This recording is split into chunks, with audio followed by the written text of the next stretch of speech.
ઘણો ટાઈમ તો વિચારતો હતો, પપ્પા મમ્મી કે બહાર ગયા હતા નથી, તો તમારા બંનેને એક નાની એવી યાત્રા માટેની ટિકિટ બુક કરાવી છે મેં. અરે વાહ શું વાત કરસ બેટા, ખરેખર દ્વારકાની યાત્રા તમે કરી આવો, ટિકિટ મેં બુક કરી દીધી વાહ વાહ અને બેટા 6 દિવસની ટૂર છે પપ્પા.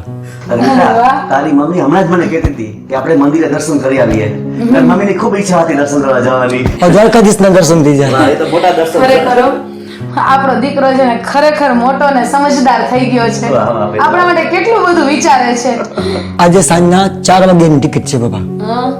બરોબર? બરાબર. તમારા સામાનને બધું પેકિંગ કરી લેજો, 6 દિવસનો પ્રોગ્રામ છે. પણ આટલો સારો વિચાર તને તો આવે જ નહીં હો. હં. બાકી તું તો આવું વિચારી જ ન શક. મમ્મી, આ બધો પ્લાન છે ને તમારી વહુનો છે. અમને ખ્યાલ આવી ગયો. હા મમ્મી, આમે અમારા લગ્ન થયા ત્યાર પછી તમે લોકો ક્યાંય બહાર ગયા જ નથી.